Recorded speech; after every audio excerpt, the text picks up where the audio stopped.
Hi guys! Welcome back to our channel. I-welcome nyo din ako kasi ngayon lang ulit kami nakapag-vlog. Ang saya. Ako pala ngayon lang ulit ako nakapag-vlog. Ngayon ay October 22. Di ko alam. October 22, Saturday. Nakarating na ako sa bahay kasi namalengke na ako kanina. And ngayon, nagla-lunch lang ako. Kumakain ako ng nilaga na may saging. Tsaka mais. Si Skyler, tapos na din siya mag-lunch. Kumakain siya ng papaya. Hi ka, baby. Hi. O, ano yan? Papaya. Dali. Papaya. Beautiful eyes, baby. Jesus. Ayan. Kain siyang papaya. Nakabili ako kanina sa palengke. Ay! Hi guys. Good morning. Kakagising ko lang, niyaya ko kagad si Nina sa SM. Alam niyo, dapat magluluto ako eh. Ito talaga si Jet eh. Hindi, kasi... Ayaw niya sabihin bakit pupunta ng SM. Ano ba gagawin natin? Secret. Guys, do you love my skin? If you love my skin, don't forget to subscribe on my channel. No. Hindi guys, malapit na yung skincare. Baby, nakita mo kung ilan na? Ilan? Magwa 1,000 ka na eh. Yung skincare? Hindi, yung picture mo. O, na skin, ano? Oo. Magwa 1,000 likes na siya. Naku, maraming salamat sa inyo ha. Oh. Akala nyo lang Pressured. maganda yung skin ko. Pressured. Totoo niyan. Marami kaming sekreto sa mukha. Marami kaming anik-anik. Actually guys, wala talaga akong nilalagay sa mukha ko before. Alam niyo yung makahilamos lang talaga ako.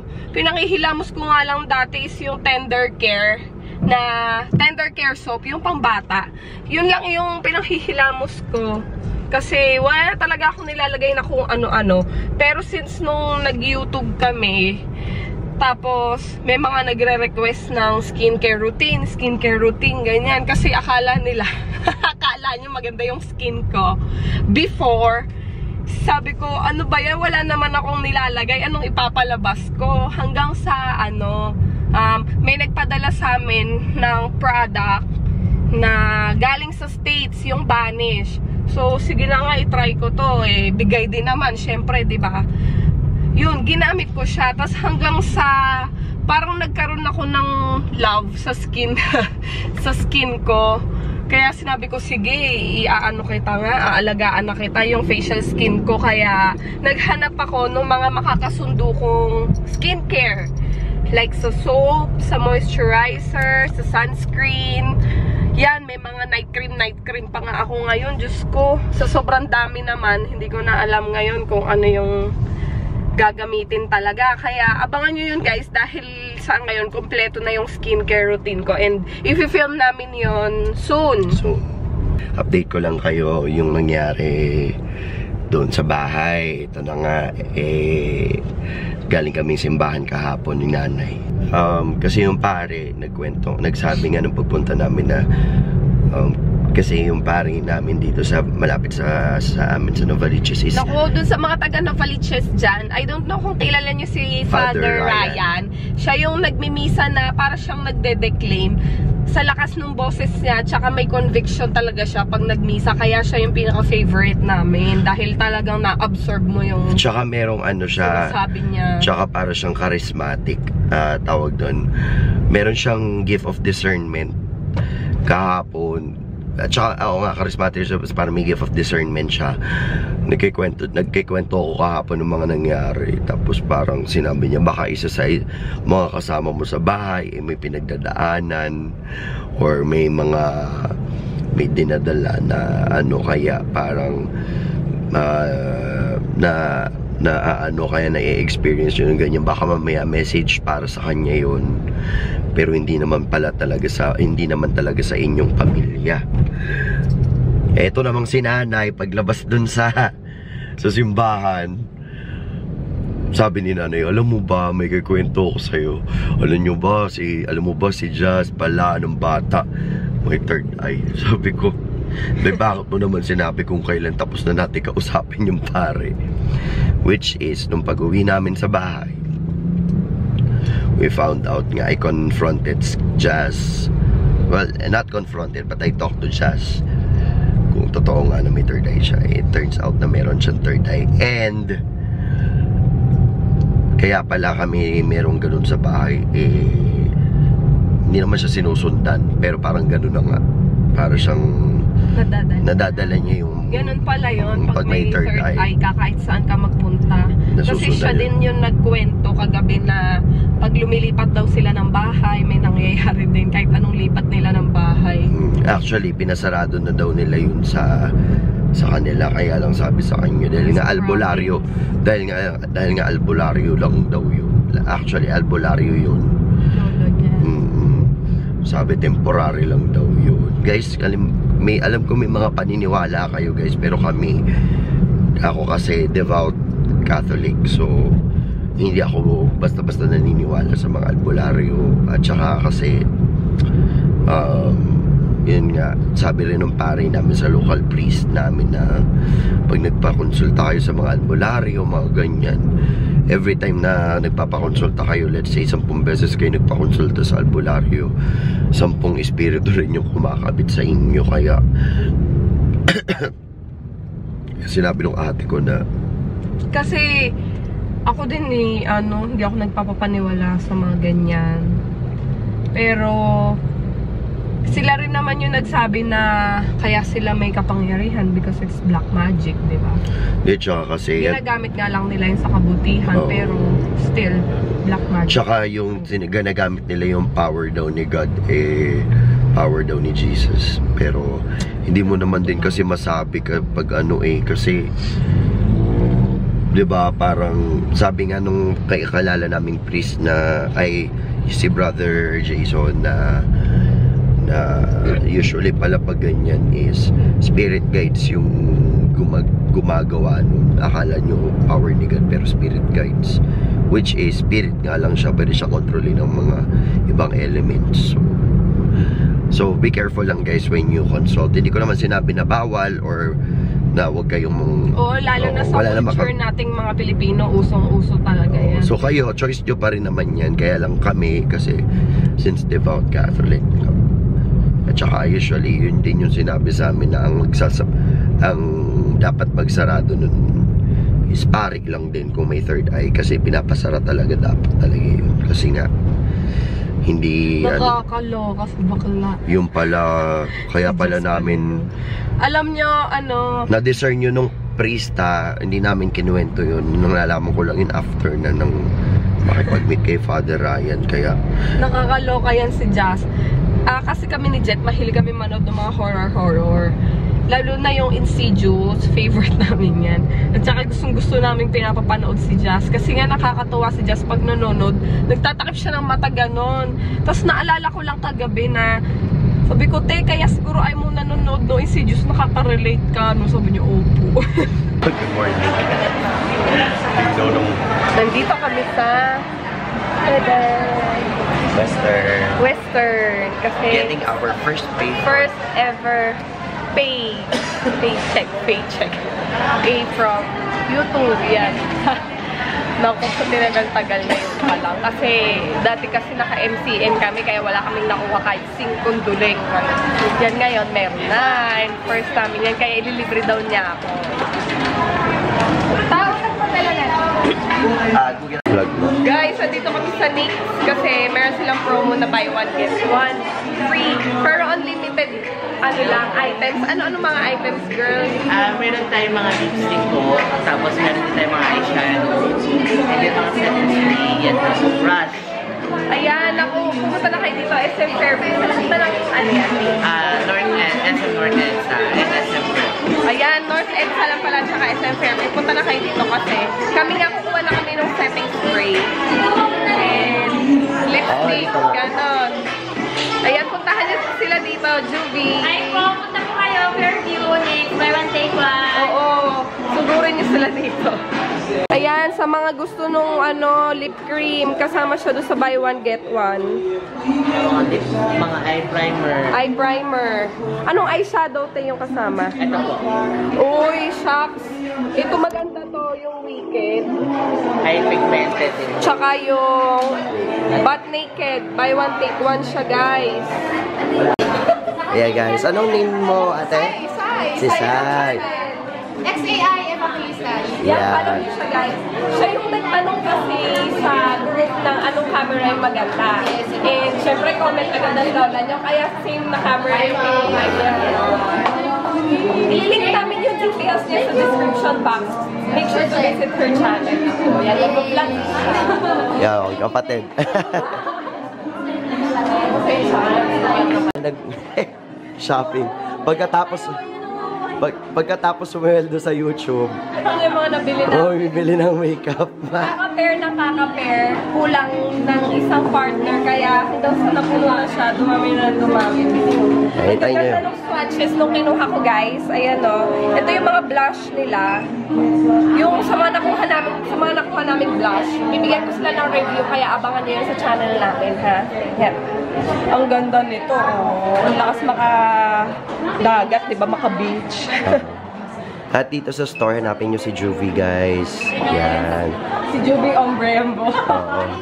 Nawala na nga eh. Ito lang yung babayaran. Hindi nyo kayo sila. Dito naman kami ngayon sa department store. Mag-haul naman kami ng makeup ng department store. Yung ano nang nangyari? Bakit features and shades na siya? Tapos parang tapos yung contrast. Okay. Ayun, nag-rebranding na pala sila. So, hindi na siya Paris-Serrano. Yun. Kasi lately, nung nanghiram ako ng makeup kay Mama Evelyn doon sa work kasi dumating bigla si Jelly, wala akong kaayos-ayos. Nasubukan ko yung Paris-Serrano niya, ang ganda ng color base. Kaya susubukan ko, mag-haul ako ng mga, ano ba to? Eyeshadow ba to? Eyeshadow nila, ginamit kong pang-contour. Okay, ganda siya.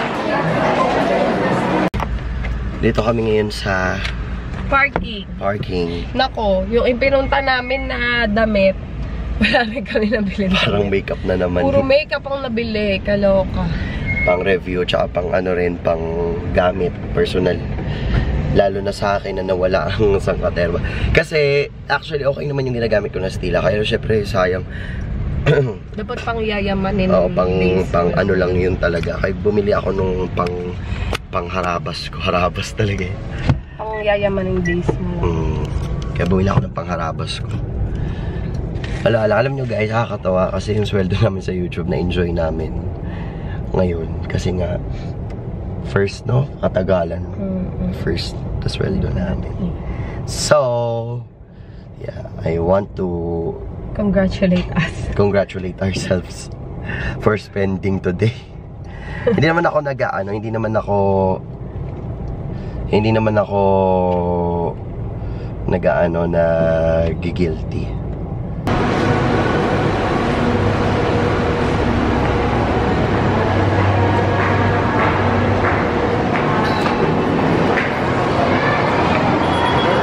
Hi, Kuya. Hi guys, nandito kami ngayon sa apartment 8 dito sa Fairview Terraces. And tumitingin si Ninya ng damit. Pinaka-gift ko sa kanya kasi nga first sweldo namin sa YouTube. Kaya, eto, pakita namin yung mga dress. Magaganda yung mga dress nila dito guys kasi structured. Mamaya makikita nyo yung mga suot na.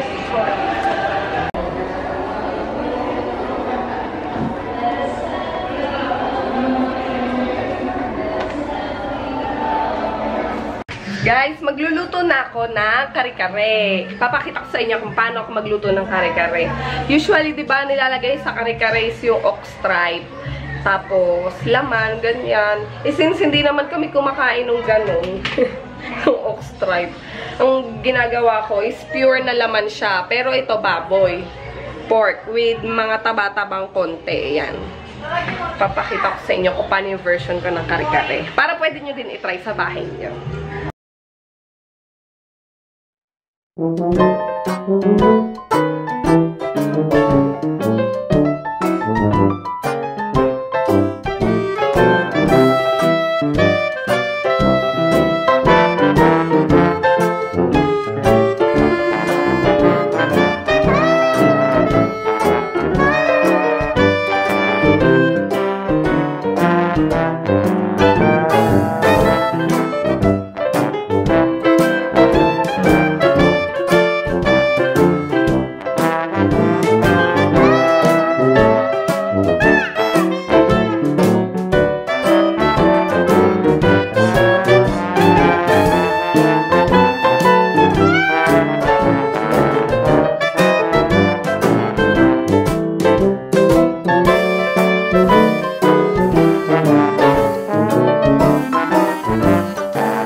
Tapos, syempre, partneran nyo lang ng bagoong. Yan, ginagamit namin is yung Barrio Fiesta na spicy bagoong. Pero si mama ko sa Bulacan, magaling siya magluto ng bagoong. Mas gusto niya yung homemade. Eh, ako hindi ako marunong magluto. Kaya yun na yun. Baby, hi! Ay. Kakagising ko lang. Masarap po talaga matulog. Yun. Kasi may nagre-reklamo sa YouTube. Bakit? Baka daw lagi akong tulog. Wala mong panggabi. Gumawa na naman ng tulog si Jet. Nako. Yun. Tapos guys, marami-rami kaming nabili kanina kasi nag-shopping na din kami ng bongga. Nakabili kami ng shoes sa People Are People. Yung syrup nilang brand kasi naka-sale. Naka 50% off. Kung hanggang kailan, hindi ko alam. Actually, lahat ng garments nila doon naka 50% off. So, ito yung nabili kong shoes. Ang ganda niya, guys, oh. Oh, yan. Ano siya? Dati siyang 1.5. So, nag-sale, naging 750, ganyan. Ano ba kalahati? Tama, 750. Si Skylar naman ang ingay. Tapos, meron din akong kinuhan damit. Ito, pinagtalunan pa namin ni Jet. Nakakaloka. Ang sexy kasi niya. Baby, hawakan mo nga yung camera. Papakita ko sa kanila. Kumakmakain. Saglit lang.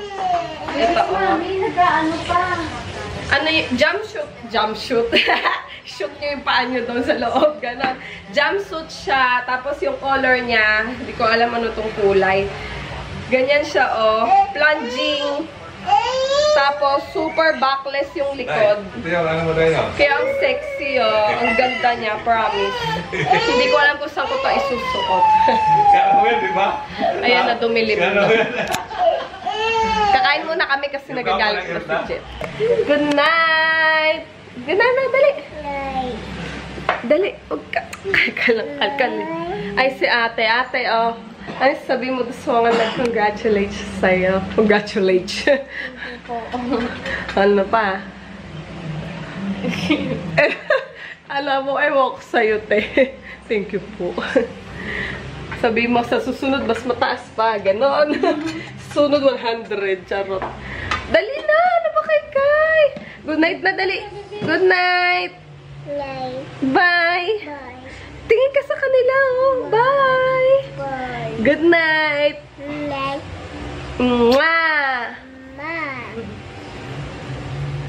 Dito pala, isa.